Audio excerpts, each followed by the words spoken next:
Hello everyone. आज का हमारा टॉपिक है द सेल साइकिल। आज हम इस टॉपिक में पढ़ेंगे कि सेल के डिवीजन से पहले का क्या प्रोसेस है और सेल डिवीजन का क्या प्रोसेस है। तो चलिए शुरू करते हैं। मेनली जो ये सेल साइकिल है वो मेनली दो पार्ट में डिवाइडेड होता है। एक होता है एम फेज और दूसरा होता है इंटरफेज। आप देख सकते हैं यहाँ पे लिखा हुआ है एम फेज में सेल डिवीज़न होता है और इंटरफेज में सेल ग्रोथ होता है।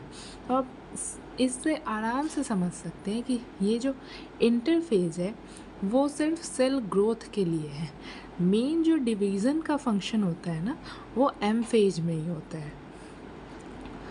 ठीक है, तो चलिए शुरू करते हैं। इंटरफेज में शुरू करेंगे G1 फेज से। आप ये देख लीजिए G1 फेज, S फेज, ठीक है, और G2 फेज। ये तीनों फेज में ना सिर्फ सेल का ग्रोथ ही होता है। वो अलग अलग तरीके से हो, ये ज़रूर है कि अलग अलग तरीके से सेल का ग्रोथ होता है, लेकिन होता सेल ग्रोथ ही है इसमें। ठीक है, तो चलिए अब बात करते हैं G1 फेज की। G1 फेज में क्या होता है? G1 फेज में सेल को सिग्नल्स मिलते हैं कि हाँ सेल डिवाइड होना है, सेल का प्रोसेस अब डिवीज़न के प्रोसेस स्टार्ट करो। तो इसमें सेल खुद के साइज़ को बढ़ाता है, वॉल्यूम बढ़ाता है, और भी अलग अलग तरीके के ग्रोथ करता है, एंजाइम सेक्रेट करता है।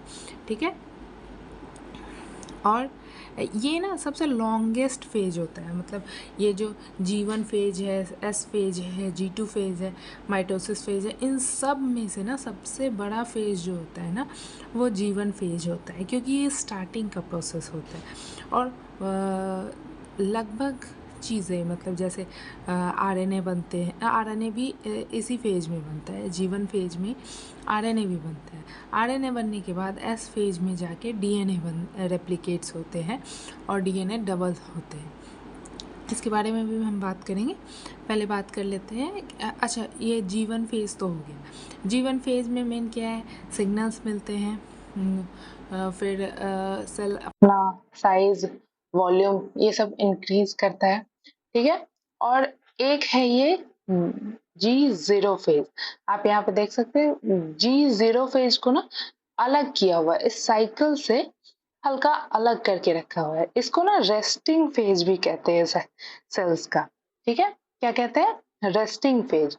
इसमें क्या होता है, जो सेल्स डिवाइड नहीं होने वाले होते हैं, ठीक है, जिन सेल्स का डिवीजन नहीं होने वाला होता है वो सेल्स इसमें आके रेस्ट चले जाते हैं। जैसे कि न्यूरॉन्स के जो सेल होते हैं उनमें डिवीज़न नहीं होता है, तो वो सेल्स जो है वो क्या होते हैं, इस G0 फेज में जाके रेस्ट वाले फेज में चले जाते हैं। उनको जनरली वर्ड में यूज़ किया जाता है कि DNA 2 आइडेंटिकल कॉपीज़ बनते हैं DNA के। ठीक है, मतलब जैसे हमारे अंदर 46 क्रोमोसोम्स होते हैं ना पेयर में, तो इस वाले पोर्शन में ना एस फेज में ना ये 46 क्रोमोसोम डबल होके 92 क्रोमोसोम्स बन जाते हैं। कितने बनते हैं?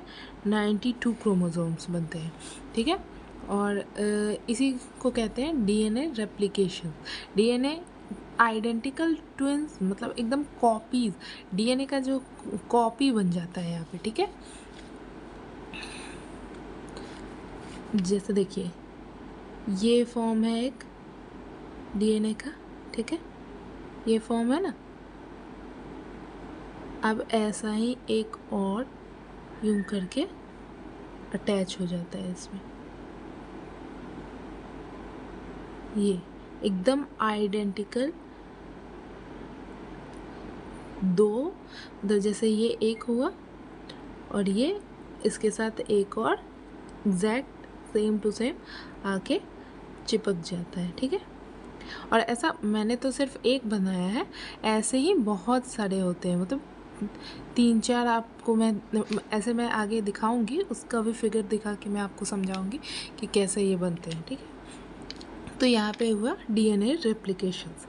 अब G2 फेज की बात की जाए तो G2 फेज में और भी जितने मतलब यहाँ तक तो DNA रेप्लिकेशन हो गया, क्रोमोसोम 92 हो गए, उसके अलावा जो भी थोड़े बहुत ग्रोथ जो नीड है सेल डिवीज़न के लिए, फर्दर जो भी छोटे मोटे ग्रोथ की नीड्स है वो इसमें पूरी हो जाती है। मतलब जो भी सेल डिवीज़न के लिए जो भी ग्रोथ होना चाहिए सेल का, वो G2 फेज़ में आके ख़त्म हो जाता है। कि मतलब अब यहाँ पे डिवीज़न होने से पहले का प्रोसेस सब ख़त्म हो गया। अब जो भी प्रोसेस होगा वो डिवीज़न के लिए प्रोसेस होगा।